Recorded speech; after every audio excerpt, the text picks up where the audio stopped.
આજે ગોદાવર પ્રાથમિક શાળામાં ગણિત વિજ્ઞાન મંડળ અંતર્ગત વિજ્ઞાનની પ્રયોગશાળા આપણે બનાવેલ છે, જેમાં આજે ધોરણ 5 થી 8ના બાળકોને આપણે પ્રયોગોના સાધનો વિશે માહિતી આપીશું. આવી જાઓ બેટા.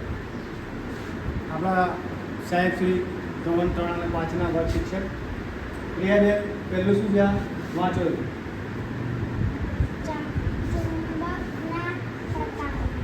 તમે જોઈ શકો છો કે આ ચુંબકના પ્રકારો છે. જ્યારે બાળક છઠ્ઠા ધોરણના અભ્યાસક્રમમાં આવે છે, આ ઘોડાની નાળ જેવો ચુંબક, આ ગધીયો ચુંબક, આ ગોળાકાર ચુંબક. આ રીતે બાળક કોઈ પણ વસ્તુ જોશે ત્યાં એનું નામ લખેલું હશે, અને બાળક જોશે ધારો કે પેરિસ્કોપ. બાળક બેટા પેરિસ્કોપની અંદરની વસ્તુ પડે,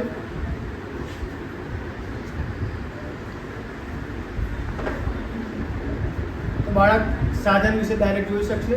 નામ પ્રમાણે આપણે સાધનો ગોઠવેલા છે. એ જ રીતે આપણે શાળાની અંદર બાયનોક્યુલર પણ છે, TDS મીટર પણ છે, અને પ્રયોગોના ઘણા નવીનતમ સાધનો પણ છે. આગળ આપણે બતાવીએ લેબ નંબર 2. બાળક તમે તમારી રીતે જોતા રહેજો બેટા.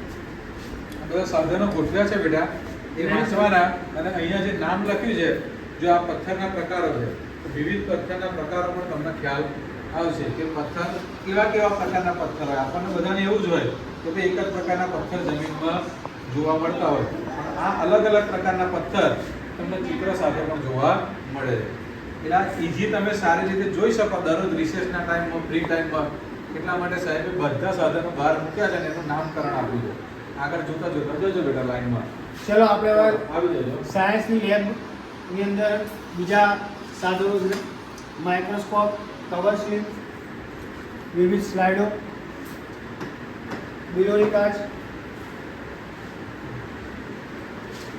આ બિલોરી કાચ છે, બરાબર. બાળક જેવું નામ વાંચશે ગુજરાતીમાં અને અંગ્રેજીમાં લખેલું છે, એટલે શબ્દોથી પરિચિત થાય, પ્રયોગના સાધનોથી પરિચિત થાય. આ ધોરણ 8નો પ્રયોગ છે, મેગ્નેશિયમની પટ્ટી. ઘણી વખત આપણે પ્રયોગ કરતાં શોધવું પડે કે ભાઈ કઈ જગ્યાએ આ સાધન આવ્યું છે કે કઈ જગ્યાએ સાહેબ મળતું નથી, બાળકને ખબર ના હોય. પણ આપણે લખેલું હોય મેગ્નેશિયમની પટ્ટી, એટલે કોઈ પણ બાળકને કહે બેટા મેગ્નેશિયમની પટ્ટી ક્યાં છે, તો તરત બાળક શોધીને આપણને આપી દે.